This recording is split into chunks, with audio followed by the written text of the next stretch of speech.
the conversations have been held in areas that I think have been very much pro profit, right? So we've seen ESG, we've seen sustainability. These have become more about branding than about saving lives. It's been more about branding than about engaging communities. And so when What the is the question on every business leader's mind right now? 3BL's video series with Triple Pundit cuts through the chaos and helps you navigate responsible business. Each episode dives into the questions keeping leaders up at night, breaking down trends, cutting through noise, and uncovering what's really shaping the future. Hello, everyone. Thank you for joining us today. Corporate sustainability is in the spotlight, and not always for the right reasons. As ESG and DE&I become political battlegrounds, a lot of people in America still don't really know what these terms mean. But beyond the jargon, the real issue is connection. Are sustainability and social impact professionals really engaging the communities they came to serve, or are they stuck in an echo chamber? Today, we're talking to Daniel Blackman, the founder of the social impact consultancy Renaissance 94 and the former regional administrator for the US Environmental Protection Agency, to talk more about what it really takes to reach people across backgrounds, beliefs, and experiences, even when it feels impossible. Daniel, thanks so much for joining us today. Thank you for having me, Mary. It's good to see you, and it's always good to be able to participate in a robust conversation. Absolutely. So glad to have you back. Uh, Diving right into it, as sustainability and ESG become buzzwords, most people still don't really know what exactly this stuff means in practice. What is this work? So, why has this messaging failed? And how can we correct that? How can we fix it? Yeah, the messaging has failed because the conversations have been held in areas that I think have been very much pro profit, right? So we've seen ESG, we've seen sustainability. These have become more about branding than about saving lives. It's been more about branding than about engaging communities. And so when you have these very, very Mhm. well intended, oftentimes conversations, you have organizations, which I won't name, but you have some of the organizations, one more recently, one of the top, shoe brands in our country, which released almost the entirety of their sustainability division. And I think when you do things on an impulse to try and sell a product, it ultimately will backfire because if your intention is to make more profit and to build it, I think what happens ultimately is when the appetite for it goes away, the division goes away, right? And that's why organizations like the Ray C. Anderson Foundation, Ray C. Anderson established his footprint in the carpet industry for years, and he wanted to make sure that he went towards sustainability, regardless of what the industry did. He focused fundamentally on building something that was a part of a vision and leaving a positive input and impact on communities. And he did that. And we need more corporate leaders to make sure that these are not just words on paper, but they're commitments to the community. Absolutely. And speaking of these communities, we hear so much about communities who are on the front lines of climate change, who are on the front lines of these social issues that we talk about. But practically speaking, do you feel that we as a space are actually listening to them? Have we fallen short when it comes to really connecting with communities? We've absolutely fallen short when it comes to connecting with communities. There's actually a quote that says, if you're not at the table, you're on the menu. A lot of people in the community feel like they're on the menu. They feel like when organizations and corporations come into their communities for community input, I'm going to use air quotes. Too often, the community feels like the decision has already been made, and we need to change that narrative. Look, it's going to take at least a decade for America, or at least the citizens within our country that are in senior executive positions, to regain the trust of the American people. Corporations have marketed to us. They have created spaces where we can no longer think for ourselves. Everything is based off of an algorithm. And so we need to start rethinking the human experience, right? If we don't start to make decisions that fundamentally desire to have a positive impact on neighborhoods and on families, we're not just going to lose consumers, we're going to lose trust throughout the world. And I think that is a much bigger problem than meeting a bottom line. Absolutely. Rethinking the human experience, that's a big one. I'd love to dive a bit more into that. But when we talk about connecting with communities, what does it really mean to drive conversations about sustainability in communities that are being impacted by these issues? When I was chairman of the Georgia chapter of the Sierra Club, we had two really big fundamental issues. One issue was the National Sierra Club at the time had been going through what I would consider like our membership was getting older. And we didn't Mhm. know if when that membership, with all due respect, passed on, would their children and grandchildren take on those memberships. So we had a generational issue. Mhm. We also had a diversity issue where I know it's not popular to talk about DEI in some rooms, but we wear it at Renaissance 94. We wear it on our sleeve because we understand that that's what makes America great and makes us strong. We understood that there were many communities that we were targeting, that we were only going there for events and for surveys, but not to engage them. So we began to hold our meetings from our very comfortable space in suburban Georgia to going to the campuses. So we held three of our membership meetings on the campuses of historically Black colleges because we wanted them to know that we're here, we see you, we acknowledge you, we appreciate you, but we also value your institutions. So I think we need to be, very adamant about rethinking how we're engaging people, but more importantly, where we're engaging them. Some people you can put an ad, at halftime at the Super Bowl, and it'll reach your audience, right? Well, there are other people that need you to come and speak at their church or their community center or their mosque or synagogue. We've got to start rethinking where we're engaging, what that message is, and here's the biggest part: how is that message evolving? Because as the world changed, the way we think changes. And I think that ultimately means the impact that we're trying to create is going to definitely shift over time.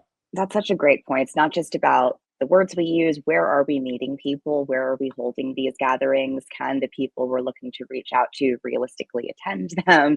Is this several subways away from their house? That's such an interesting point to raise as well when you really talk about engaging communities. Are you in the communities to engage them in the first place? And if I My could one, really, really quickly, please. there's a former transportation secretary, Mayor Pete, and I had this conversation with him. We were talking about the expansion of electric vehicles. And I remember during the conversation, we weren't talking about electrifying public transportation. And we know Mhm. that many of these families that we want to directly engage, and you mentioned earlier, frontline communities, they don't have access to public transportation. If you're in a rural area, right, you've got to find a way to get to these meetings. And God forbid you're in the rural South and you don't have access to broadband. I mean, we have to think that we may see something as the best means of communication, and the audience we're targeting may not even have the infrastructure to receive our message. So we have to rebuild not just business infrastructure and economic infrastructure, but the infrastructure that we build within our organizations to be able to be more relatable and accessible to communities is what I think is most important. Absolutely. And again, talking about things that we hear a lot, right? Putting communities first. If we were really to put communities first, what do you think is one thing sustainability professionals should start doing and one thing they should stop doing right now to really get? The first thing we need to stop doing, I'll start with the latter, is we need to stop speaking at and over people. We need to speak to people where they are. Mhm. We can't look. We don't have the time to go through every major storm or extreme weather event, but every time we see it, we see messaging coming not from the community, right? I mean, if you look at some of the more recent, natural disasters, we're seeing multiple instances of messaging that is so far away from where people are. Folks are thinking, for example, more recently in California with the fires, they're thinking about, I may never be able to get to my home again, right? These folks have lost Yeah. everything, whether it's folks that have been impacted 20 years ago by Hurricane Katrina that we labeled as climate refugees. No, those were American citizens that were displaced. Yeah. And these individuals were never able to return to the lower Ninth Ward in New Orleans. They were never able to return to Shreveport. They were never able to return to some parts of Baton Rouge and other areas. And so we have to start doing a better job of how we are communicating with people. Now, I think where we can continue to build, where we can continue to be strong at, is I think one of the things that is happening is we have to pay attention to what I consider citizen scientists, right? There are some really, really smart folks out there that never went to MIT or Georgia Tech or Duke. These are individuals that have worked in their communities. They've been outside after a flood. They have been there not just on Earth Day. Every day is Earth Day to them, so they're conserving energy. They're teaching their kids. They're growing tomatoes and vegetables in their yards. We have to do a better job of highlighting that work. I mean, we'll never get back to a time where we're completely in agrarian society, just solely operating off of agriculture. But what we can do is work with our young men and women that, we're seeing this influx of the gamer generation, right? We got to get kids back outside. We got to get back connected with our communities, with the land, with community gardening, farmers markets, anything we can do. Let's meet people there. Let's promote opportunities and create spaces where we can open doors there and create new spaces for people to be able to enjoy their lives, but also to be a part of our mission and our visions within our organizations.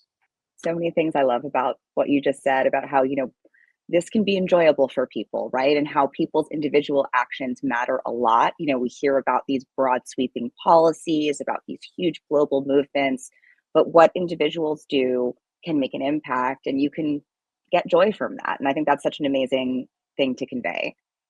I think what I will say to you is we had the tremendous opportunity at Renaissance 94 to work with an organization, Support and Feed, which is led by Billie Eilish and her mother, Maggie Beard, who is a friend of our organization. And I was a little skeptical when Billie's tour came because I'm thinking, as what my kids call me, the old guy, right? But I'm thinking these kids are here for a concert to see a young lady, perform. Surely they're Mhm. not going to sit through 4 hours of climate education and panels.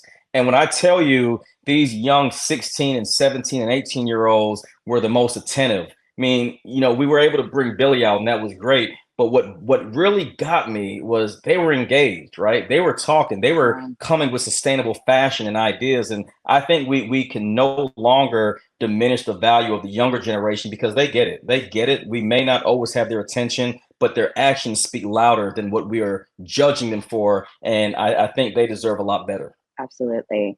And I think you've already mentioned a few, but in 30 seconds or less, I wonder if there's one unconventional thing that you might recommend that the sustainability space could use to really connect people and get people engaged and excited in some of this work. Absolutely. We say in the South that unfortunately the most segregated place on a Sunday is the church, and the most integrated place on Yeah. a Saturday is the college football field. So sports and entertainment, my friend, if we can find ways, right, and I mean that in a very authentic way, if we can find ways to use sports and entertainment to address sustainability. Look, Atlanta, where I am today, we get the World Cup in 2026. We just had the college football playoff. We get Major League Baseball's All-Star game. We're getting a tremendous amount of the sports world that are convening right here in an international city like Atlanta. And if we can begin to leverage sports and entertainment and gaming, I think that's going to have a tremendous impact. When you hear reports that the 2028 Olympic Games may be reconsidered because of heat, extreme heat days, that should Yeah. raise alarms, and we should use some sustainability not to weaponize it against sports, but to bring them into the fold and to use these events to raise awareness and to also engage fans at their experiences. Absolutely. Well, I'm excited to come to Atlanta soon to watch some great sports, and hopefully you and I can hang out together. And I really Love appreciate you it. joining us again here. Thank you Thank you so so much. much. I appreciate it.